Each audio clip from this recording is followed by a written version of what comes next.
I took a job as a night guard at a millionaire's private zoo and found a list of rules to follow.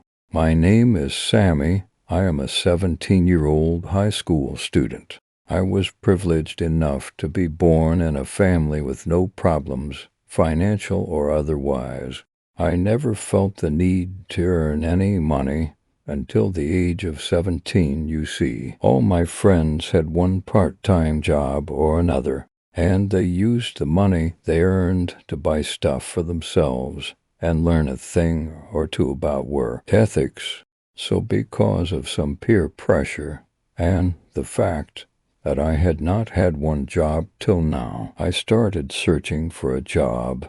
I wanted a job with a decent pay just so that I could earn a respectable income and spend money on some games without having to pester my dad every month or so. I stumbled upon a job offer on Craigslist. It read, position open for a night security guard at TheNightWhisperers private zoo. Earn $150 a night. Work 6 hours a day, 12 a.m. to 6 a.m. The person applying should be 20 or younger for reasons that will be specified. Will have to sign a NDA non-disclosure agreement number omitted. The ad was run by some millionaire to find a guard for his private zoo, or whatever the place he kept his exotic animals he called. I called up the number given on the ad. A male voice answered the call. He introduced himself as Gordon. He interviewed me over the phone, but asked some weird questions. Are you frightened by loud sounds? What is your height? What is your age? Can you follow instructions and rules to the T? After answering all the questions honestly, he told me that I was hired. I asked him why he was asking all these questions, but he said, "You will know when you reach the site." He asked me to fill out an online form, which I did. The form asked for the applicant's address, full name, phone number, and other such information. Obviously, I was suspicious, so I asked him more about the zoo, but wouldn't talk about it. I finally told him I was not willing to work at a shady place, and started looking for other jobs, but found none of them appealing. I contemplated about taking that job at the zoo till 2 a.m., but them eventually went to sleep. I woke up groggily to find that I was not in my house, but was in an unfamiliar room. There was a watch on my wrist, which displayed the time, my heart rate, and my lifeline. I got out of the bed and looked around the room. Everything was white: the bed, the closet next to the bed, the door, all the walls, the rug, the table, and the chair. I opened the door, which was already unlocked, to see a long road with cages on both sides. I left the room to see a giant tiger-like creature in one of the cages. It was giant, approximately 15-20 feet in length and at least 6 to 7 feet tall, and was a light green color. It let out a loud, ground-shaking roar when it saw me approach the cage. Prototype 1. Maxus. Maxus is a genetically mutated Bengal tiger, one of millionaires named Mohammed's favorite pets. It has a deafening roar, and the body strength 6 times more than that of its original counterpart. It is 17 feet from snout to tail, and is 4 to 5 times heavier. Before I could even read its description, it let out another roar, but this time the roar was so loud that my ears started hurting, and I ran back inside the room in which I woke up in. I noticed a piece of paper kept on the table with a set of what appeared to be headphones. I picked up the piece of paper. It read, "Hey, new employee, first let me clear up any confusions, yes. You will get paid And no, we are not trapping you in here forever. You'll just be brought here every day between 12 a.m. and 6 a.m. and a shape-shifting entity will take your place for that time. And there is no point in going anywhere. Don't go to the cops. Don't tell this to your parents because, frankly, no one will believe you. Just follow a list of rules to survive and prevent any creature from escaping. Rule 1. Wear the headphones at all times. They will cancel out all the deafening noises and sounds. Conduct a check if all the 12 creatures at least every 1 hour. Failing to do this will automatically cause all the cages to open, so don't say you hadn't been warned. Rule 2.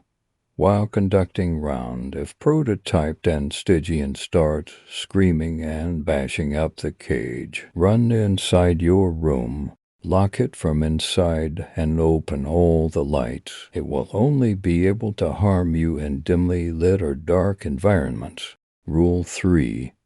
If you see another person walking inside the zoo, shoot him. There is a pistol in the drawer beside your bed. This was not mentioned earlier because it is futile against every single entity present here except this one. Failing to kill him within 2 minutes of seeing him will cause your whole body to seize up and paralyze.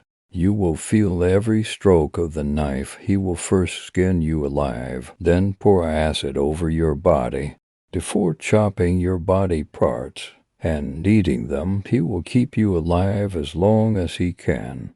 You'll be helpless and will have to watch the whole ordeal with your own eyes. Rule 4. If the alarms start going off, it means a prototype entity has escaped. If this happens, open Prototype 1's Max's cage using the button in your room under your bed, and he will take care of the rest. To get Max's back inside his cage, take the barrel kept inside your closet and throw it in his enclosure.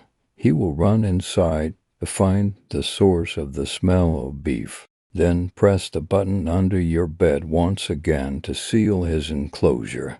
Rule 5. If Maxis loses the battle between him and any other prototype, shoot yourself. Maxis is your only friend in this private zoo, and they are especially hostile towards humans. Rule 6. The advantage of being younger than 20 is the fact that they will be easy on you if they get their hands on you. It is seen in every prototype's behavior that they are more sadistic and aggressive towards older people. Rule 7. If while conducting your round you see Prototype 5's magenta gills turn blue instead of their usual red color, and she looks in your eyes, look away as fast as you can and put the headphones on. She is going to sing a song, which will cause you to be enchanted and help her out of that cage, where she will devour you and let loose all the other prototypes. She is the most cunning and witty one. Rule 8. Do not go to sleep during your shift, or you'll wake up in one of the cages with any one of the prototypes. Just hope you end up in a cage with the comparatively harmless ones like Prototype 1. Max is the giant tiger or Prototype 11 town, the bipedal wolf-like creature that can fly. They will give you a death marginally less gruesome. Rule 9. The other prototypes will not give you major problems, but if you smell a foul stench, like that of garbage or decaying fish, follow it. Enter the cage of the prototype from where the odor is coming and look the entity straight in the eyes. All of them can sense fear, so no matter how much they try to charge at you, do not flinch. They will not hurt you if you aren't scared of them. Then exit the enclosure after the smell has ceased. Rule 10. Every morning at 6 a.m. You'll pass out and wake up in your bed with your $150 in your pocket. This will continue till you're 20, and after that we will leave you alone. As I finished reading the note, I sensed a foul scent coming from outside my room. I followed the scent. It led me straight to the enclosure of Prototype 8. I looked at its description. It read, Prototype 8, Grosh at a black-colored bird of prey with a wingspan of 23 feet and 10 inches and a height of 7 feet and 6 inches. Its talons are 11 inches each. The sound of its deafening screech causes temporary paralysis. It cannot cause any physical damage to you if it's locked in its enclosure, but if it let out of its cage, it can cause changes in the climate around it. Then it can control the elements of fire and lighting. If you enter its cage, your best bet to survive is to look it straight in its eyes, but that would be hard because you will be paralyzed from neck down. The door of the cage was already unlocked. I entered it. The creature immediately noticed my presence. It looked evil, almost demonic. It has a giant beak, big enough that it could swallow a rabbit whole. It started flapping its wings. That caused even the tallest and strongest trees started to sway. It was twice or thrice the intensity of a giant chopper landing. It looked at me, and what appeared to be an evil smile formed across its grotesque face. It let out a deafening screech, but luckily I had my headphones on. Still, I could hear screech loud and clear.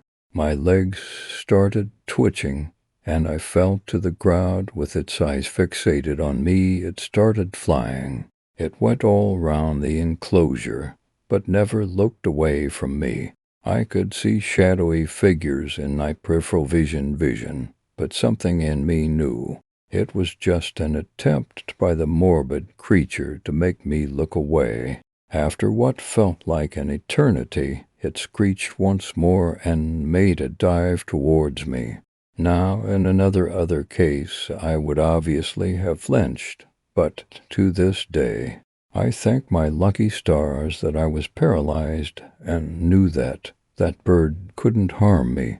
After I did not flinch, the bird quickly lost interest, and the odor was now gone. I got up and literally ran out of the cage, closing the door behind me, which locked on its own. After this near-death experience, nothing major happened that night, except Prototype 5 magenta-esque gills turning blue, during which I followed Rule 7. The next morning, I had a long talk with Gordon about what the fuck was happening.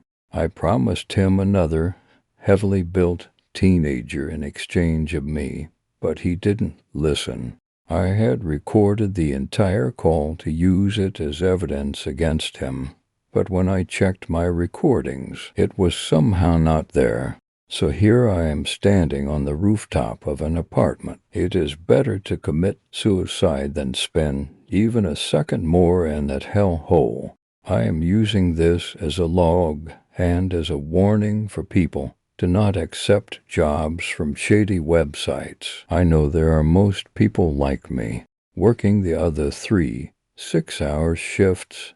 They have my best wishes, and to the person who is going to take my place, I am sorry. Update: I survived the fall, but I am permanently crippled now, and since the day I tried to end my life, I have not been teleported to that place. Maybe because I cannot provide any value to them, which I am very happy for. I just hope that people find this useful one day. Maybe one day, people will believe me, and the other victims will open up about their experiences. Story 2. I took a job as a night guard at an electronics store and found a strange list of rules to follow. My name is Nathan. I am 36 and lost my job during the COVID crisis. Who knew being lackluster with your job and putting in the bare minimum gets you fired? And with new people graduating each year, there was a scarcity of people ready to take up that job. When I started working as a data analyst, I enjoyed it thoroughly. I would even go out of my way to make sure that everyone was happy with my work and work ethic. The bosses were happy, and I got raises quite often. But slowly the fire within me to do more or to excel and be the top got extinguished. Everything just became boring and repetitive. My work ethic suffered, and I basically had no more motivation left. I just worked and paid, and that was it. No more life and enjoyment did I attain from working my dream job. After the first month of being fired, I quickly realized that no one was interested in hiring a washed-up 36-year-old data analyst who had just got fired because of his incompetence. The young, motivated bunch were the move when it came to hiring, but I was not going to settle for something like this. My methods were a little outdated, and I just knew I had to get back on the market just to survive. So I thought of a plan to study all the new aspects of data analysis, remotivate myself, work on my body to be more active, and look a little better, and all this while working a part-time job just to keep the money coming in. I was ready to scratch and claw my way out of this. I was ready to turn my life around. And the events that followed literally turned my perception of life around. I reached out to my local fast food chains, but they did not require any new employees, so I started job hunting on the internet. I came across an ad for a job as a night guard. The only requirements were to have a healthy heart, to know your way around some basic technology-related stuff, to be friendly to the customers, to follow a given set of protocols without question. I clicked the link without even thinking twice, and a page opened up, basically providing instructions on how to apply, and also mentioned the pay I'd be receiving. I had to work for days a week, 11 o'clock p.m. to 6 o'clock a.m., and I'd get paid $600 every week. I made some quick calculations, $2,400 a month for basically doing nothing and chilling at an electronics store. I mean, who even shops at a store like this after 12 a.m.? I applied and within 3 hours got an email telling me that I had got the job and giving me a number to contact for further queries. I was pretty happy, and things were started to shape up. I got back to exercising, got a part-time job to sustain my expenses till I'd be ready to get back on the market. I called up the number given in the email, and an old woman with a gentle voice picked up and started before I could say a word. "Hello, Nathan. Congratulations on getting this job.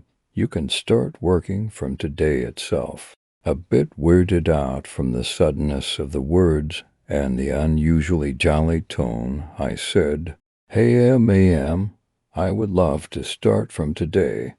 Where's your store and when do I have to show up?"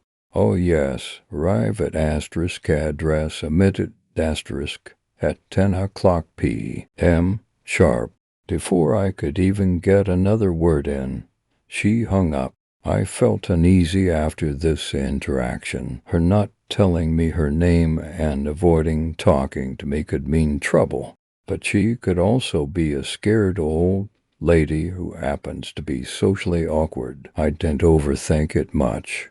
I arrived at the given address at 9:57 p.m. On my way there, I slowly realized that this particular place was in isolation, with not one creature visible from where I stood.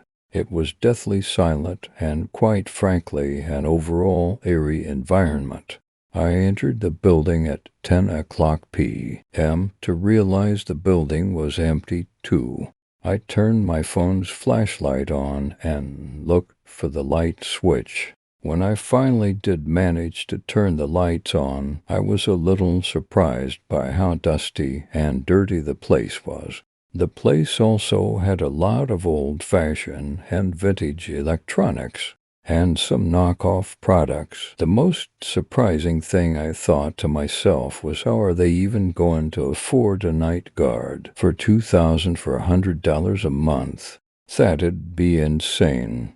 The building had just 5 rooms, a gaming room which had a PS3 installed, and most probably they charged a certain fee for its usage for a specified amount of time. The room also had a bunch of PSP, PS2, and PS3 games, some vintage Nintendo consoles and cartridges, Xbox 360, its games and its accessories, and a few really old gaming laptops. Another room was the store room, which stores broken arcade machines, damaged electronics, and a few rusty steel chairs. The third room, that also happened to be the largest and was the only exit point in the building, was divided into 2 sections, one containing the cashier counter and a security desk, and the other contained everyday electronics like washing machines, dishwashers, refrigerators, etc. The 4th room had other small electronics like pen drives, SD card trimmers, printer ink cartridges, batteries, etc. And finally, the 5th room was a bathroom, a very filthy and unhygienic one. I sighed and walked into the room with my security desk. This was going to my life for a while now. I settled down on the old revolving chair and noticed a piece of paper kept on the table. It read, "For the night guard." I picked it up, turned it over, and started reading. "Hey, Nathan. Welcome to the first day of your job, and I know you might feel alone and a bit afraid, but just know that you are not alone. You have 2 associates, Callous and Tenebrosity. Both of your associates have been given their names based on their personality, so I am pretty sure you wouldn't want to anger them. You will have to follow a specific list of rules to stay safe and keep this building and possibly the city safe. Please do not question or tell anybody about this. If we like your service, we will double your pay for the next month. But if you open your mouth about this, you will be dead within a minute. Rule 1. Look out of all the windows at least once in the span of an hour. We do not want to scare you with what will happen if you don't, but we assure you it's in your best interest to keep a check on the supernatural beings coming after you. Rule 2. During the night, if you see a man outside any of the windows, just pick up the rag covered in blood from below your desk and throw it outside the window in the general direction of the man, because it is not a man. We would also advise you to then look away, because Callous is going to kill and feast on the creature. Looking at the ordeal won't cause you any harm, but we figure you wouldn't be very comfortable knowing that there is a giant creature stronger than any known terrestrial being in your vicinity, which could break the whole place down if it intended to do so. Not to mention it looks terrifying and may give you night terrors when you eventually leave this job to get your life back on track as a data analyst. Rule 3. Now that you're here, do not try to run away, as Callous is going to get to you no matter how hard you try. He is going to give you a very painful and brutal death, so please just cooperate with us. Rule 4. If you hear a noise coming from the gaming room, immediately scream at the top of your lungs and duck underneath your desk and close your eyes. You might hear loud roars, and you might even see shadows moving differently, but do not react if open your eyes more than 2 seconds at a time. Keep blinking, although completely closing your eyes would be preferred. Tenebrosity does not like being seen. The noises should cease within a minute. Now just go back into the room and keep the games back where they'll be scattered across the room. Rule 5.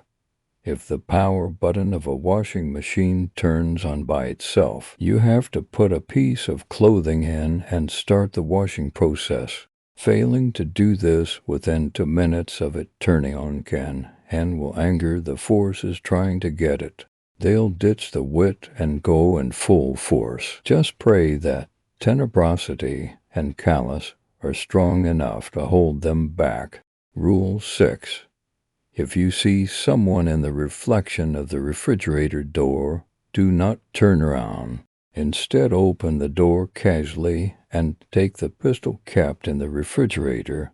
There is one in each. Turn around and shoot the man. All this should be done within 7 seconds. Any more and your chances of survival will slim down by a large extent. Rule 7. If all the electronics start turning on, take the noise-canceling headphones kept at the cashier table and put them on. Close your eyes and lie down flat on the floor. You will hear a lot of loud noises, scary noises, and thumping noises. You might also feel canines or a snout poking at you. Play dead. Do not open your eyes or move, and it will go away in less than 5 to 6 minutes. Rule 8. If the power goes out completely, which it has only once in the past 9 years, we are sorry. There is not way out of this. The best option you have is to shoot yourself in the head. Rule 9. If a man in a red jacket walks in with a child and asks for the usual pack him an electronic trimmer, a few Xbox games, and an SD card, he will pay and leave and won't bother you again for at least 2 to 3 days. If he just stands there instead of saying anything, shoot his child, and then throw the blood-covered rag on him. He will melt away into oblivion. This, however, will be required to be executed with caution, since he might jump on top of you and bite down on your gullet with his canines before you can even properly react. So be prepared. I kept the piece of paper down and just stared at the ceiling for a good 5 minutes, contemplating what I had just read. Then I called up the number of the old woman, but the number was invalid, and no such number ever existed, not even in my call logs. I opened the door to run out, but was met with a low-pitched growl which made me quickly change my mind. Now I am deserted and stuck here.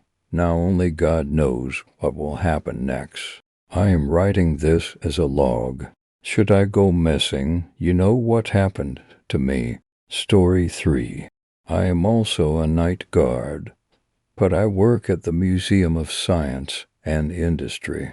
As the title says, I'm a night guard. I live in Chicago, where the Museum of Science and Industry is located. I grew up in the inner city and went to grade school and high school here. Most of our field trips were to go to the museum. It's fun and apparently educational. So when I graduated college and had nowhere to go, I turned to the Chicago Tribune.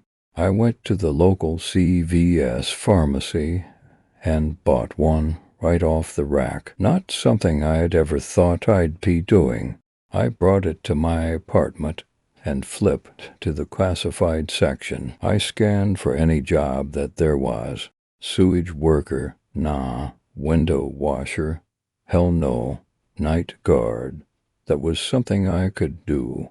Later that day, I called up the number. A female voice politely answered the phone. Hello, this is the Museum of Science and Industry. How can I help you? Hi, I'm calling about your ad in the paper. I replied. Oh yes, you are the first one to call. Let me transfer the line to the security office. I heard a soft click followed by a gruff man's voice. MSI Security Office. Hello, I'm looking for a job. I replied once again. Sure, what's your name, son? Eric Langer, sir. He then proceeded to set up an interview. I met him about 3 days later in the museum offices. As it would turn out, I was the only one who had applied. This made me a shoo-in for the position. About a week later, I started work. The head of security ended up being a man named Jack Steinman. A rough-looking fellow, but nice nonetheless. There were 4 other employees that worked the night shift. I was assigned one of them as my partner. His name was Mike. Mike was instructed to walk me around the museum and tell me what to look for. Every once in a while, we'd have to log some damage done to an exhibit. Nothing too hard. Once I had done at least 4 patrols, each about an hour long, I could sit in the office lounge and browse Reddit. This is where the story becomes weird.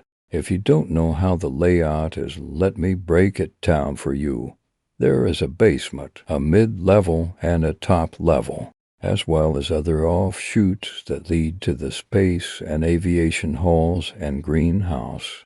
On the top floor, there is a balcony that looks over the mid-level.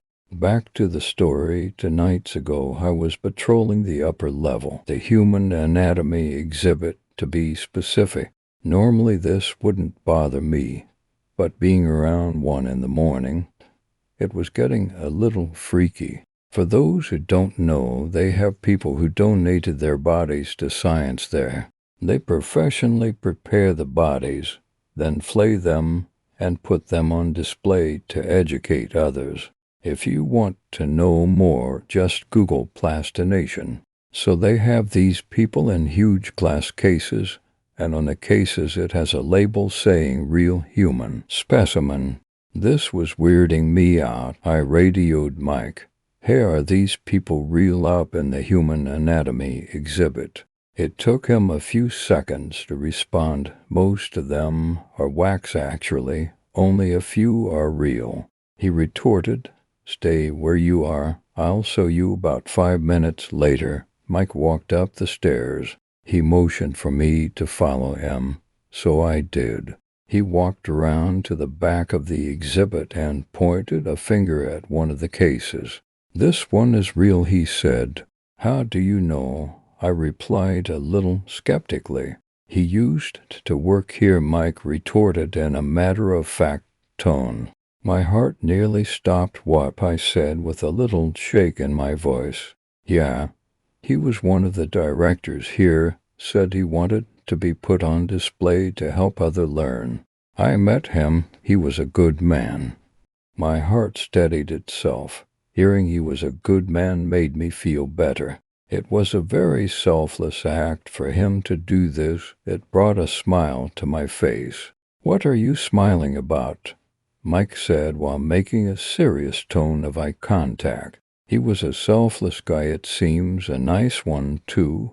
I kept eye contact. Mike was smiling. To your right, he was. He then walked towards another exhibit and pointed. This is the only other one that I know of. Did you know him? I said jokingly, nope. Don't even know his name, he said with a shrug. I looked up at the man's face. His staring eyes, unblinking, gazed into the distance. Mike took advantage of the silence and told me to go back to patrolling. I did as he asked. I finished my final patrol around 3 that morning. It took a little longer because I was interested in some of the other exhibits. but work didn't get off until 7, so I had 4 hours to kill. I walked to the lounge. There sat another night worker, one of the other for who work with me. His name was Isaac, a tall, lanky man in his upper 20s. I plopped down on the couch perpendicular to his and pulled out my phone. I had finished punching in my lock code when I heard him speak. I heard over the radio you were wondering about the human anatomy exhibit. I looked over at him. Yeah, I said. Want to know something? He replied coolly. Sure. Shoot. That unnamed man up there, he pointed towards the ceiling. He blinks sometimes. I gave a hearty laugh. Ooh, spooky, I said, while making ghost hand gestures. He laughed as well. I thought you'd say that. Just remember that when you're making your rounds up there. Yeah, I look out for some night at the museum shit going on up there, I replied with a smile. You do that, Eric. He buried his head in his newspaper. I did the same with my phone. 7 came quicker than usual that day. I clocked out and took the L train home. I made myself a bowl of cereal and fell asleep watching the morning news. My phone went off around 10:30 that evening. Time for work. I got up, did my usual thing, and got on the train. I arrived at work at 11:15, 15 minutes early. I saw Jack in his office, typing away on his computer. I went to my locker and got my cloths on. I was adjusting my belt when Mike walked in. Evening, Mike. Hey, Eric, he said while digging through his locker. You want to go first? I replied while looking back at him in the mirror. Sure, you take the greenhouse and I'll do the main gallery. We'll switch around one. I nodded in agreement and walked to the vending machine. I punched the code of a Mountain Dew. I got it for free. The perks of working here. I opened the can and drank up. Mike walked out of the room. Let's do this, I thought to myself, and pushed open the door. Everything went smoothly, no damage, and everything was where it should have been. Time to kill some time. I was reading up on Buzz Aldrin when my radio pinged. I looked at my watch. 1:03 a.m. I walked to the main gallery. I saw Mike and waved. He waved back, and we walked past each other. I ascended the stairs to the main floor and began my sweep. Nothing out of the ordinary. I walked up to the top floor. I started with the anatomy exhibit. I started walking past the nameless man's glass case. I glanced up at him. I found his eyes staring right back. HIS fucking eyes, where, staring at me. I jumped and blinked. His eyes were back to their usual place. I let out a sigh of relief and let my rational brain take over. I must be seeing things. Yeah, seeing things. I lay off the Mountain Dew. I continued my sweep, a little weary of what was going on around me. I walked past the old director. This time I saw him move. His head moved diagonally downward, and his eyes rested on me. He smiled. I became wide-eyed. My heart started pounding. My palms were getting sweaty. Still making eye contact with him, I reached for my radio. Hey, Isaac. His response was almost immediate. Heyo, what can I do for you? He sounded happy. Let's get the medical staff to tighten up the poles that are supporting our dear friends in the anatomy exhibit. The silence was deafening. The director was still looking at me. I'll have them get on it, he said. His voice was serious and panic-filled. I backed out of the exhibit. As soon as I got to the stairs, I booked it. I wasn't about to stay another minute there. That night I had someone else do my rounds. I sat in the lounge trying to process what I just saw. It could be the poles supporting him became loose. I thought then he wouldn't have fucking smiled at me. This was getting to be too much. I got myself a bag of chips and started pacing. I was mid-stride when Mike walked in. Just wheeled one of the glass cases into the medical lab. I'll leave a note for them, he said dryly. Thanks, man. I owe you one, I said in a shaky tone. No problem, he said, walking away. It felt like forever waiting for 7 to roll around, but eventually it did. I punched out and got my ass out of there. I got home and took a long shower. I got out of the shower and saw I missed a call on my phone. It was Jack. He left a message for me. Hey Eric, just got a call from the medical staff. They say all supporting poles are firmly planted in their base. I'll see you at work tonight. My heart dropped. I got some clothes on and opened my laptop. Time for some research. I searched for hours, gathering information about the museum. I found the old director had died of natural causes at the age of 70, but found nothing on the nameless man. I was getting tired. At some time that day, I passed out. My alarm woke me up again. I was contemplating calling in sick, but I knew I had to go. I went through my usual routine and arrived a little later than normal. 11:21. I saw Jack on his computer again. I walked up and knocked on his door. Hey, Jack. Yeah. Have you ever seen anything move on its own here? He looked up at me with a serious expression on his face. Close the door, he said. He pointed to a chair and I sat down. I take it you saw them move. Yeah, I stuttered. Only a few have seen it. Consider yourself lucky. What, why, how? I just yelled out. I have no idea, Eric. I've double-checked every logical thing that could have influenced it. I sat there speechless. He almost never smiles at other people. He must see some good in you. He pointed at the wall. A picture of a younger-looking Jack with an elderly gentleman whom looked oddly familiar hung on the wall.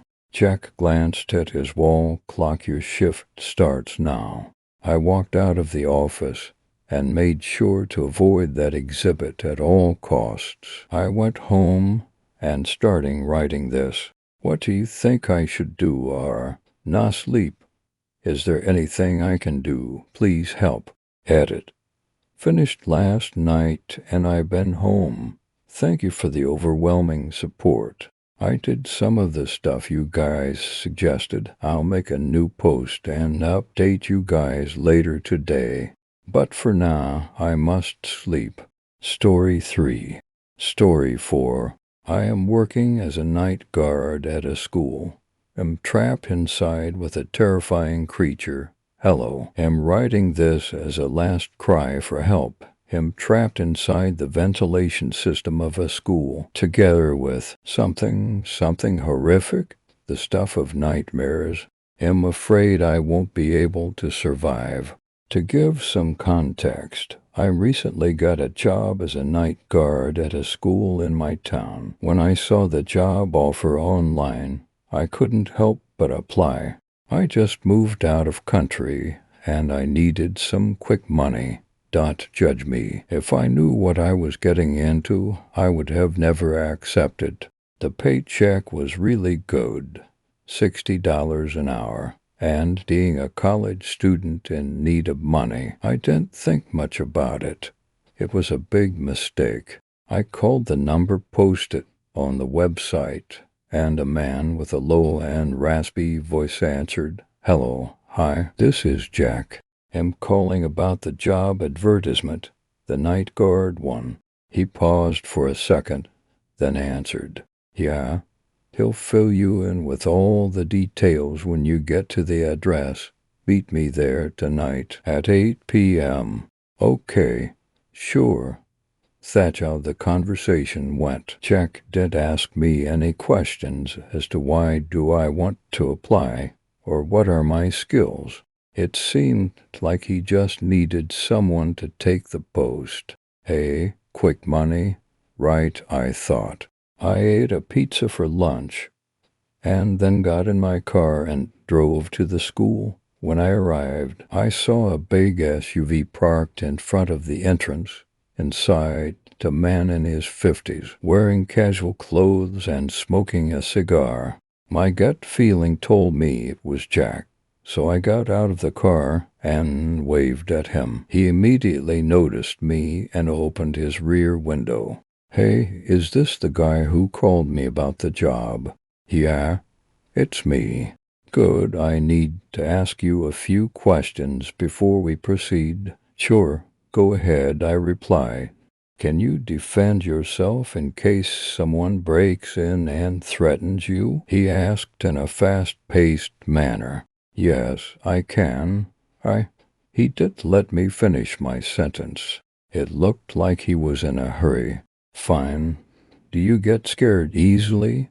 Do I get scared easily by what? I didn't want to annoy him, so I just said no. Do you believing this is getting word. I thought maybe I should search for something else, but then you remembered the pay. So I told Jack, yes, he waited out before having any sort of reaction, like we was thinking him. Fine, you're accepted, that's it. You thought a misel, no more questions. Nothing? Well then, Jack looked at Strygum, piercing with these. Ya should start wanting. You have verify scientize, including your intimism. Your shift starts at 10 p.m. You have any questions, call me, noon else. Understood. A quickly reply, yes. Then Jack of Amerispan, and drove off. Leaving me duties. I went inside, and ik al natuurlijk des. It gavimi alatov 80s fibus from the Lukiv. Splendid de thought. He walked a sally filled with klischeladallastozen, until he arrivadafafi sai. He grabbed dorix barandos, as he didn't want a boref. He checked theliker, and a that an uniform, a flashlight, and arrest watch. He quickly grabedaltal, and Putin Fanta. Then, stood at the desk, on it. There was a document to witness usual stuff. It quickly read through it, and it did notation tirity. On the back of the Denton is a one note. It was stained by Kof, but a letter swearblaze, a tread. Rulers forth and exalted it. Rules, this isn't sense to thought a misel, but out of curiosity, it started dreading. It got a refined beferret tefest, celestis to offer fairest, by no means sio of foreber, or your lefo berder, asked her swolbus. You will encounter Fahrenheit, your shift start 10 mandan set 6 a.m. Bejoratory vestoran ton 10. Themri timioferv. Thebiter. Wyhavil supervifian geoshadidididai. Its loca 10 Bejoratagurbit. 1. A lewes makes a rioshafisai. To folk creatures tentorient. Their air horse will be kenti. So pay attention tantantants. 2. A 5 ways makes retor fate and one more thing. After 2 a.m. the door to the security office will be compromised. Done at Gonsai as it will perverted. 3. Constant like a quartef. Esrio thirwat quintilla filibilly. 4. During 10 bemand 11 p.m. Start patrolling tall. No thing will have a fruition, but you have a of 5 fairfef chefef sozen and a noses 11. That creature as menterdian 10 and yadont wanted tem. If you can't make a fific tease. Hydine city in the infantry. 5. Between 11 p.m. 12 a.m. You have to stay inside your office, that you need to pay attention to the surveillance cameras. You will see the crententa,